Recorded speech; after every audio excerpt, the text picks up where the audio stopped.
Back here on Mediacom Channel 22, also watching on ColumbiaCougars.com. It's our Cougar Coaches Show.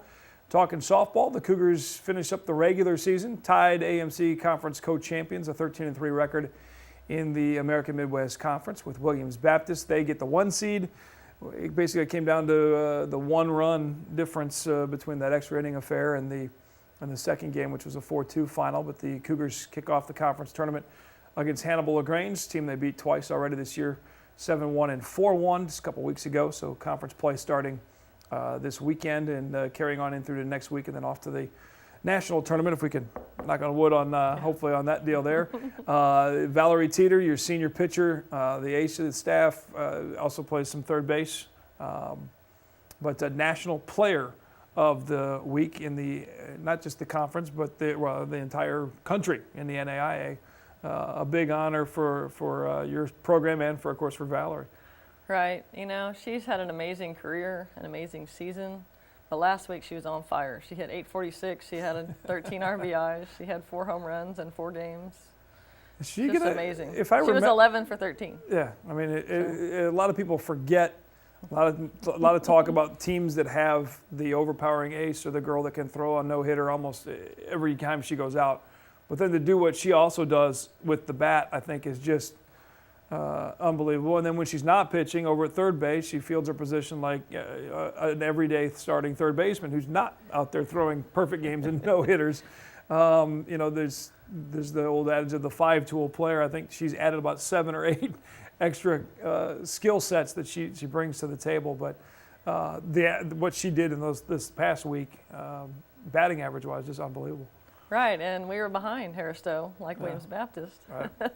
in the 6th inning, and she came up and hit a home run to tie the game, and we went on from there to win easily 8-1. Yeah. But you know, for an inning there, right. we knew it would cost us the conference championship, and she just got mad and said, "I'm going to take care of it myself," and got up there and hit a home run. Well, and she's that kind of a quiet leader on the field, but I know that we've talked different times, and we talked to her about it on the show a while back, that you know, she doesn't forget too many players that have beaten her before. If she does give up a home run or a base hit to somebody, she remembers exactly what's going on, and that internal fire to shut the door is there all the time. And hopefully a lot of that's rubbed off on especially some of your younger players as Valerie wraps up her senior season here as a Columbia College Cougar.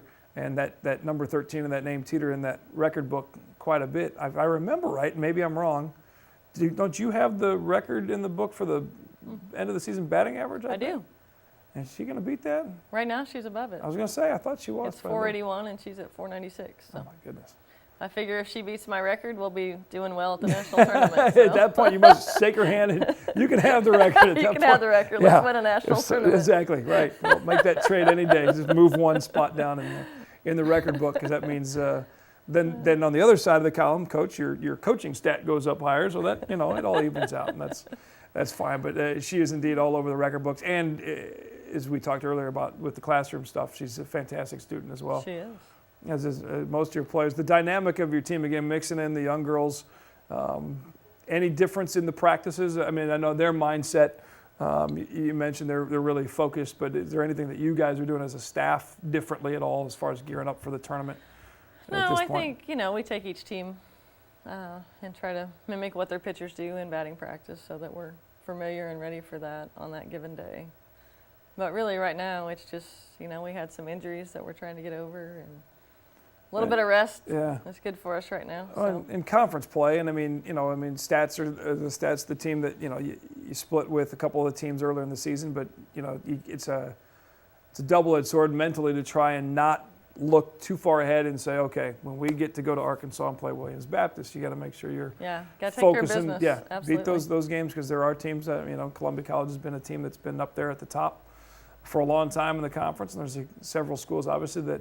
This is their lives. They're fighting for their lives. They've got their girls that have had their senior days, and their seniors are playing their final games. Right. And would love nothing more than to knock CC off the pedestal in a ball game. And it's not just one game. It's the doubleheader can. Well, should we beat Hannibal? Right. We play the winner of McKendree and William Woods, right. And they're both very good teams. Yeah. William Woods has not produced like I thought they would, and we had talked about earlier in the year. but they're still a very good team. They've got very good pitching staff. They have very good hitters. So, they definitely are a very good team. And McKendree finished third in our conference. So. Don't want to give them any last-minute opportunities on the way out for McKendree. And looking ahead a little bit, if you look at your roster, every girl from the state of Missouri on that roster. Now this little pipeline that's coming up out of Jefferson City, obviously with the program they've had in Jefferson City with the Jays winning the state title here a couple seasons ago. Is that, obviously, your job is never done as far as looking ahead to the next seasons. Right. We signed it for next year. Now we're looking at 2012. How does that factor into what timetable do you start worrying about that? Well, we're bringing in 2012s now for recruiting visits a lot in the last month. That's got to be kind of an interesting mindset to where you got to kind of stop a little bit, focusing on what you got, but you're still obviously as a coach knowing what pieces are where, and you're thinking, okay, I'm losing this to graduation. I need to start figuring out who's coming where and where they're going to go. And it changes, Obviously, you don't know until the end of the year who's coming back the next year. If you're going to lose anybody there, and then, we have so many versatile athletes that we recruit that, a lot of times we're going after the best athlete. Obviously, you have to have pitchers and catchers, but beyond that, we want somebody that can hit the ball, that's quick, that can play multiple positions to fit in.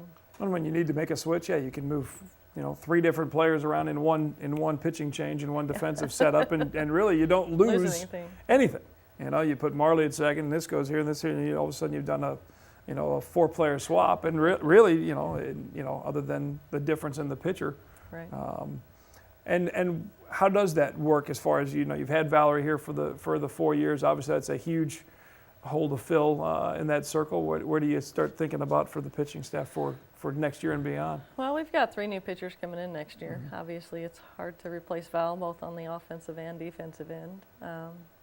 But we've had All-American pitchers come through. Sure. We've been very blessed and hope that success continues with our pitching staff. So if you're an All-American pitcher that we don't know about yet, at some point, somehow you're out there. Well, in a lot of ways, Valerie Teeter was kind of a diamond in the rough kind of a situation, a storyline too. So find Coach Spratt and get you in the circle next year. Well, it's been a lot of fun doing the coaches show. I don't know if we got maybe one more at the end of the year, bring all the coaches back or something. I don't know, whatever we do. As long as it doesn't involve me batting against Valerie Teeter, we'll be just fine. Appreciate it. Good luck in the tournament, the national tournament as well. And we'll keep you up to date on all the Cougar games as well, the broadcast on ColumbiaCougars.com. Thanks for watching the Cougar Coaches Show on Mediacom Channel 22.